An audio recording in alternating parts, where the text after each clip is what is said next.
microbiome is fascinating, and how diet affects it is something we all want to know.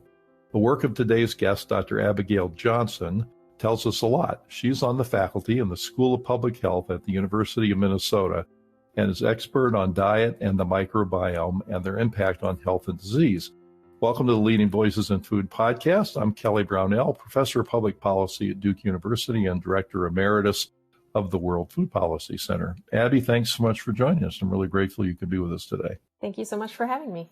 So there's an awful lot of interest in your work, but let's start with kind of a broad question. So there's much talk in the news and obviously in the scientific world about the microbiome. And one fundamental question is this: how much should we pay attention? I mean, in other words, how important is this all? Is it important enough for dietary recommendations to be modified, for policies to be affected? Give us the big picture, if you will, from your perspective.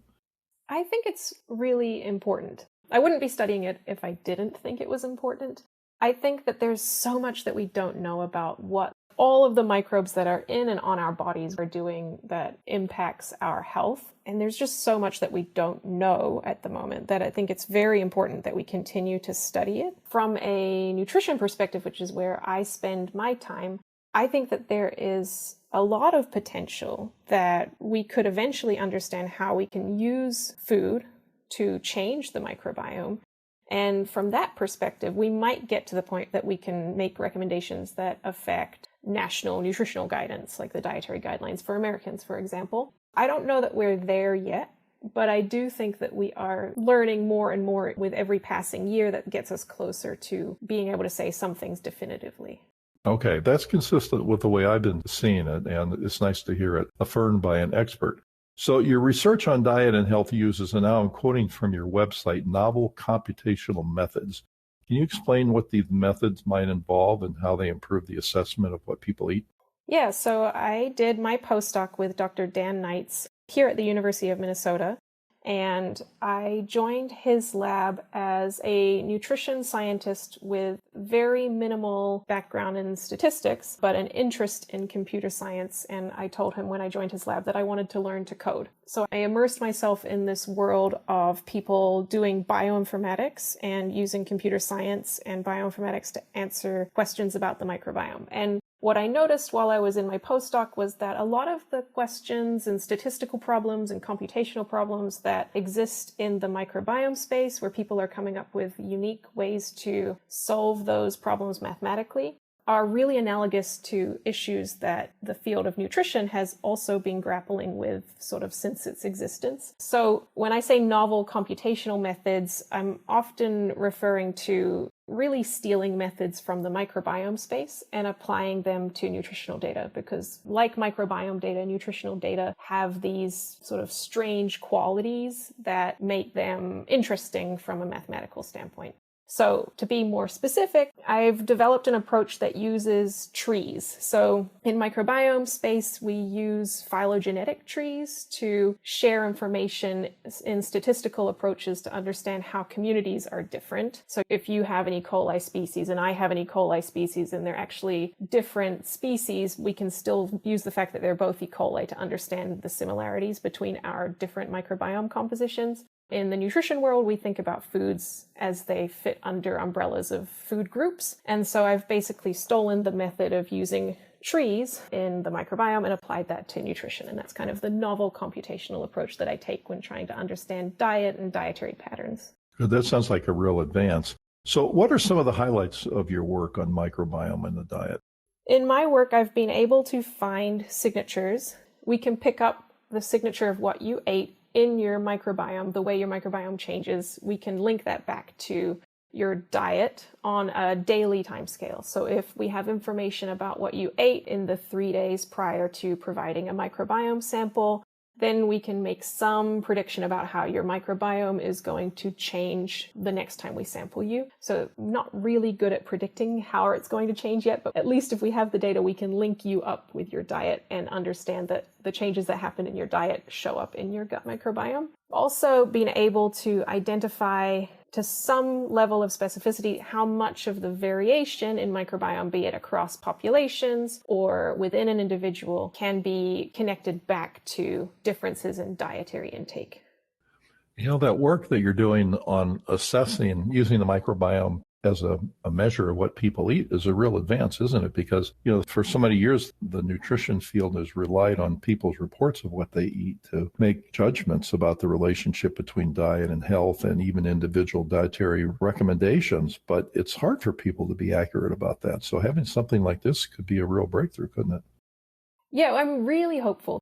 We're not there yet, but in my dream, we would be able to take a fecal sample and know something about what you ate. And that could help us avoid having to do dietary recalls, for example, and get past this fact that people can't remember what they ate. That's sort of the dream where I see methods development going in the future.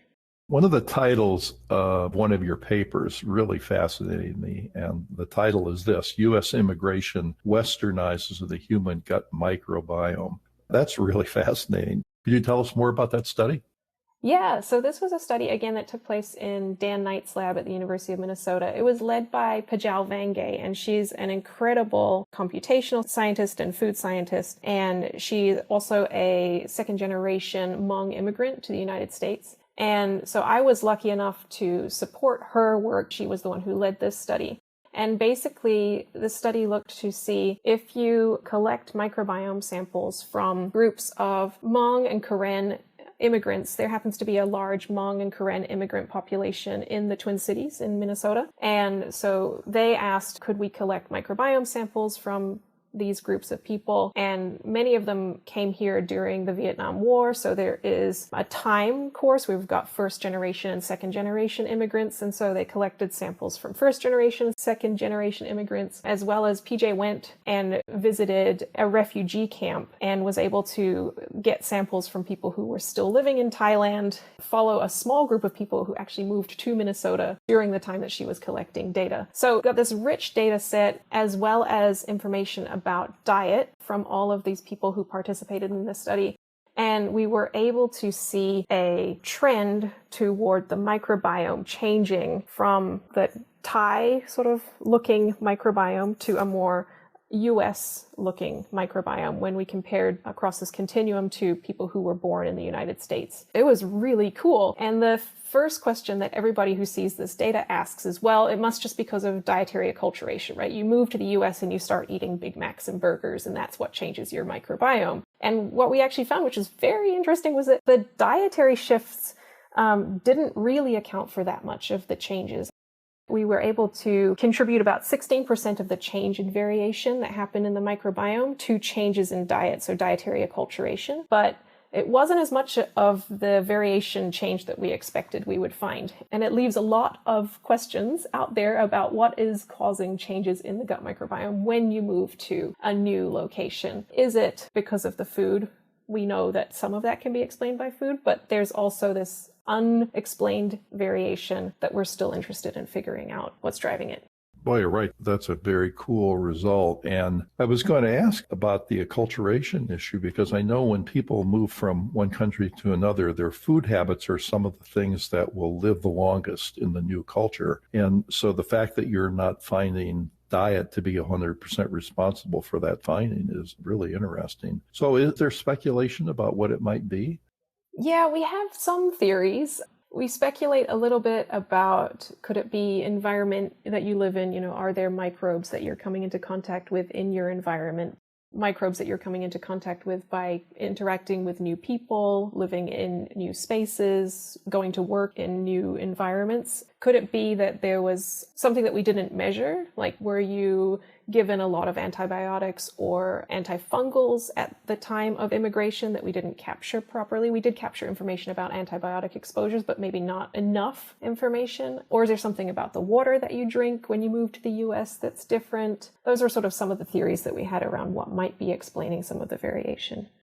Do you think it's within the realm of possibility that greater exposure to the forever chemicals that are coming in things like plastics and food wrapping and water bottles and spin-off from tires and things like that could be contributing? I don't know. It's a good question. How would we study it? Yeah. I don't know. I'll have to rely on you for that. But I can imagine it shows how complex the issue is, because when people move from one place to another, there are thousands of things that are changing, and isolating any one of them is not easy. Well, thank you for the description of that study. It's really interesting. I'd like to ask you about precision medicine and precision nutrition. These terms are coming up more and more. So what is precision nutrition, and how does the microbiome fit into the picture? Great question.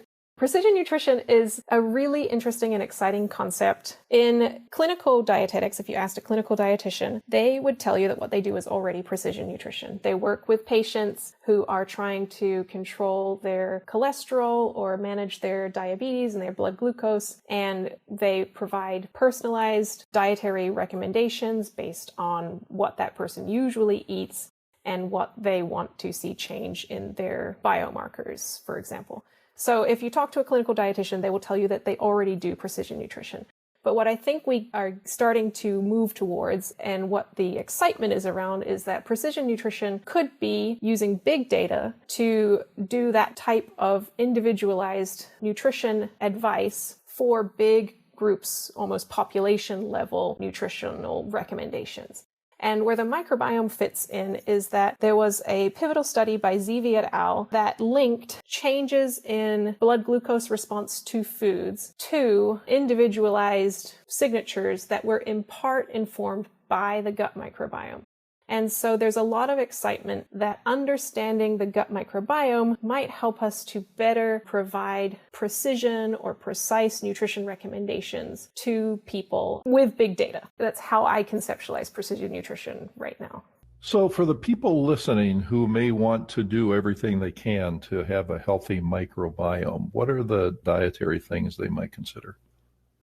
I don't think that we have a clear single answer for this. But when I'm asked this question, I come back to 3 dietary features that seem like, at least in cross-sectional observational studies, that they show up again and again. The first is dietary fiber and getting enough dietary fiber. There's some pretty good evidence that the amount of dietary fiber that we currently recommend, around 28 grams a day, give or take a gram or two, depending on if your specific needs, that amount of fiber is probably good for your gut microbiome. There's some evidence that maybe going up to, say, 35 grams of fiber per day might be beneficial. The piece that goes on top of that from a microbiome perspective is that potentially having a diverse variety of fiber types, because fiber we often talk about as this monolith, but really fiber is a whole bunch of different biochemical components, non-digestible parts of plants primarily, that feed our gut bacteria. And so getting diverse variety of fibers is probably important. And to do that, it looks like getting a variety of plant foods into the diet is what might be most important to support a quote-unquote healthy microbiome, although I'll caveat that we don't really know what a healthy microbiome looks like yet. When people talk about healthy microbiome, they're often mostly talking about having a higher diversity of gut microbes. And the third piece of the puzzle, at least from what we understand at the moment, is that possibly adding fermented foods, and maybe specifically fermented vegetables or fermented plant foods, may be beneficial for the gut microbiome. So those 3 things, diversity of plants and diversity of fiber that kind of goes along with that, and then some sort of fermented food. Those look like the 3 things that might be beneficial from my perspective. Let me just ask about the fermented foods for a second. So I hear people talk about yogurt, kefir, things like sauerkraut and kimchi. Are these sort of things all kind of interchangeable with one another as people think about adding fermented foods to their diet, or are there some that would be preferable to others? Yeah, I don't know if we know yet. We have a lot of good data going back many, many, many years looking at fermented dairy. Most of our research in the nutritional literature looks at fermented dairy, so yogurts. More recently, we are starting to get data to look at things like kefir, but there's not very much literature available looking at fermented vegetables, like lacto-fermented vegetables, like your sauerkrauts and your kimchis. And so I think it's an active area of research. We need to do a lot more work in that space before we can make more specific recommendations. Right now, I would lump them all together. But from my perspective, I suspect that a fermented vegetable might have different impacts on the gut microbiome when compared with a fermented dairy product. Okay, thanks. It's a fascinating question, and it sounds like as the research marches ahead that we'll have some answers to that. So let me ask kind of a big question to end.